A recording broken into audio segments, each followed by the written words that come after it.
بسم اللہ الرحمن الرحیم فإن سجد علی کور امامتہ او فاضل ثوبہ جاز.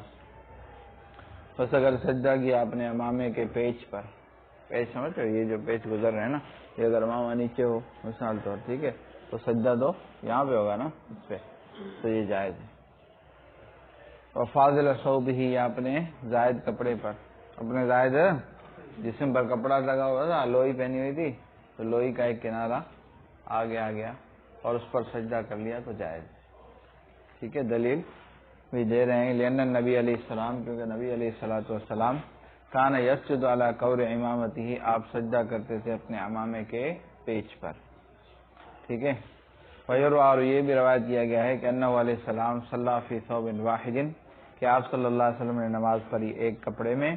ٹھیک ہے، یتقی بفضولہ حر الارض وبردہا، آپ بچتے تھے اس کے زائد حصے کے ذریعے سے زمین کی گرمائش اور ٹھنڈک سے. یعنی یہ ہے کہ اس دور میں صفیں وغیرہ تو نہیں ہوتی تھی، ایسے ہی زمین ہوتی تھی.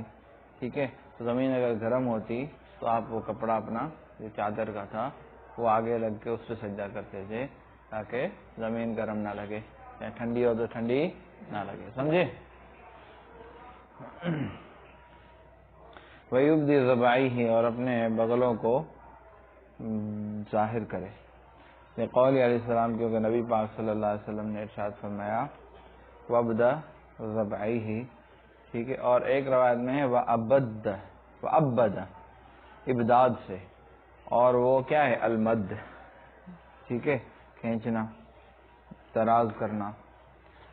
اور اول جو ہے یعنی یبدی، وہ ابداع سے ہے، اور وہ اظہار، ظاہر کرنے کو کہتے ہیں. سمجھا؟ فَيَجَافِي بَطْنَهُ عَنْ فَخْذَيْهِ، اور دور رکھے اپنے پیٹ کو اپنی رانوں سے. لأنہ علیہ السلام، کیونکہ نبی پاک صلی اللہ علیہ وسلم کان اذا سجد، جب آپ سجدہ فرماتے تھے تو جافا، جتنی جو ہے وہ جدا رکھتے تھے پیٹ کو، حتیٰ ان بہمتن، حتیٰ کہ بے شک بکری کا کوئی بچہ، لو ارادت، اگر ارادہ کرے کہ گزر جائے آپ کے پیٹ اور رانوں کے درمیان سے تو گزر سکتا ہے. ٹھیک ہے. فَإِذَا كَانَ فِي الصَّفِّ، وقیل، اور کہا گیا ہے کہ جب بندہ جو ہے وہ صف میں ہو، لا یجافی، وہ بازوؤں کو زیادہ دور نہ کرے، کئی لا یؤذی جارہ، تاکہ اپنے پڑوس والے نمازی کو تکلیف. اس ٹائم ایسے کر کے کھڑا ہوگا تو اس کے پیٹ میں لگے گا جا کے. نہیں ہے یہ بات سمجھ میں؟ کچھ لوگ ایسے کرتے ہیں، حالانکہ ایسا نہیں کرنا چاہیے. وَيُوَجِّهُ أَصَابِعَهُ وَرِجْلَيْهِ نَحْوَ الْقِبْلَةِ، اور متوجہ رکھے اپنے پیر کی انگلیوں کو قبلے کی طرف. یہ قول علیہ السلام، کیونکہ نبی پاک صلی اللہ علیہ وسلم کا ارشاد مبارک ہے اذا سجد المؤمن سجد كل عضو منه، کہ جب مومن سجدہ کرتا ہے تو سجدہ کرتا ہے اس کا ہر عضو. فَلْيُوَجِّهْ مِنْ أَعْضَائِهِ الْقِبْلَةَ مَا اسْتَطَاعَ، بس چاہیے کہ متوجہ رکھے اپنے اعضاء کو قبلے کی طرف جتنی طاقت ہو.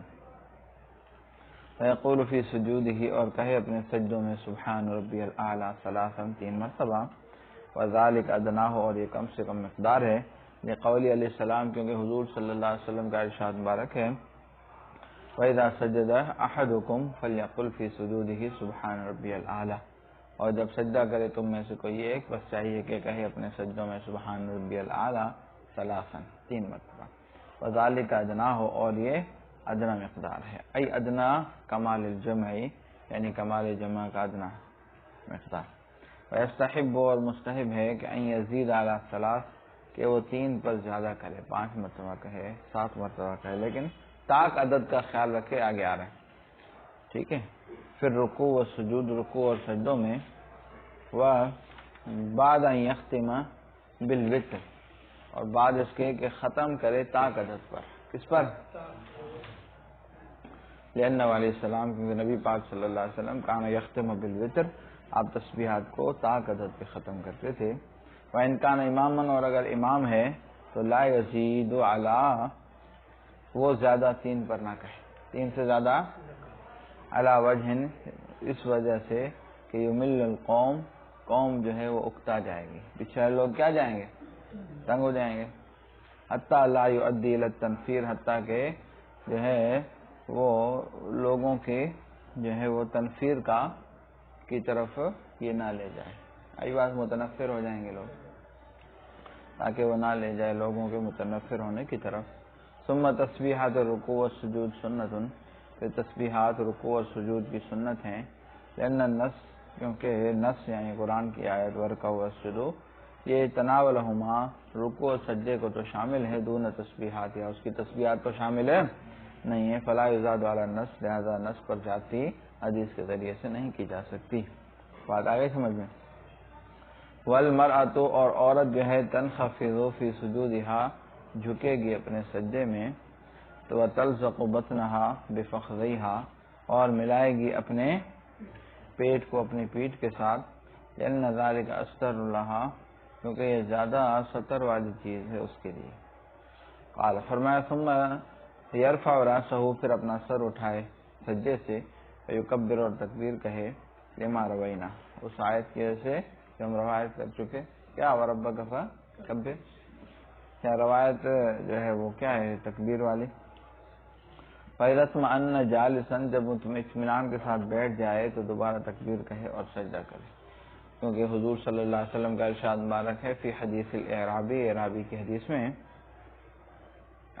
حدیث میں ثم ارفع راسک، پھر اٹھا اپنا سر، حتی تستوی جالسا، حتیٰ کہ تو سیدھا بیٹھ جائے، ولو لم یستوی جالسا، اور اگر سیدھا نہیں بیٹھا، ٹھیک ہے، وکبر، اور تھوڑا اٹھا اور تکبیر کہی اور دوسرا سجدہ ٹھک، اجزا ہو تو جائز ہے امام حنیفہ اور امام محمد رحمۃ اللہ علیہ کے نزدیک، وقد ذکرنا ہو، اور یہ ہم ذکر کر چکے ہیں کہ امام طرفین کے نزدیک یہ سنت ہے، واجب نہیں ہے، لیکن امام ابو یوسف کے یہاں واجب ہے۔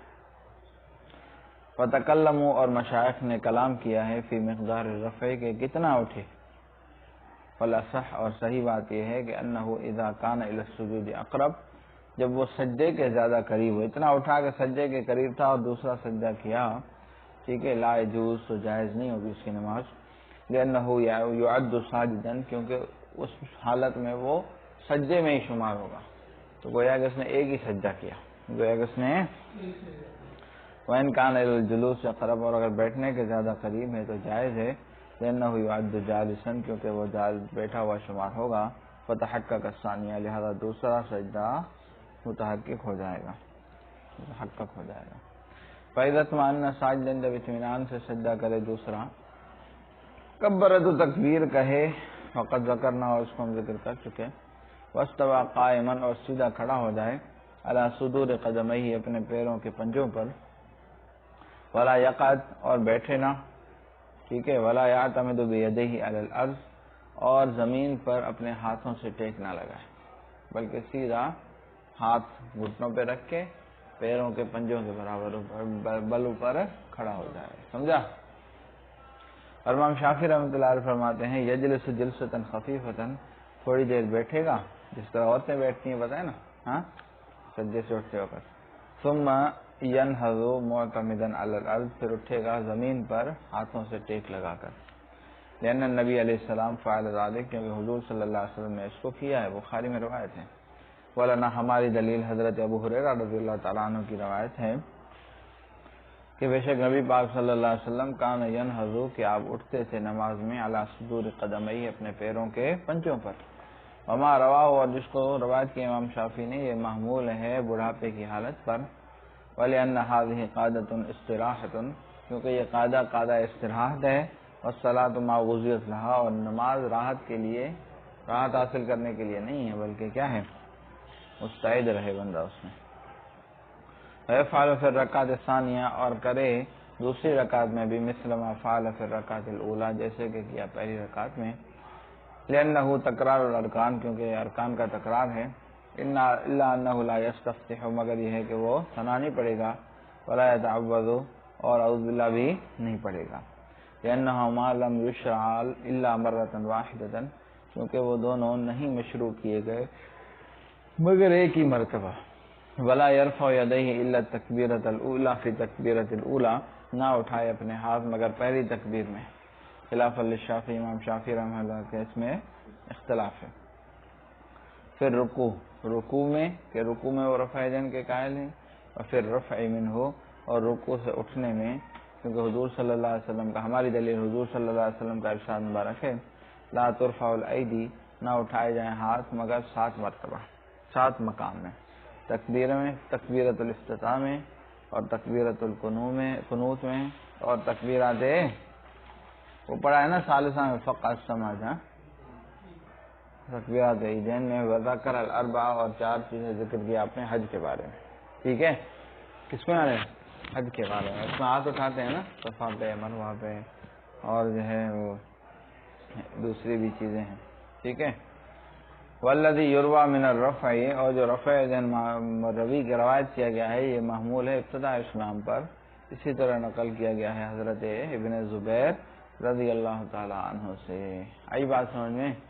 صلی اللہ تعالی علی حبیب سیدنا محمد وعلی آلہ واصحابہ اجمعین برحمتک یا ارحم الراحمین۔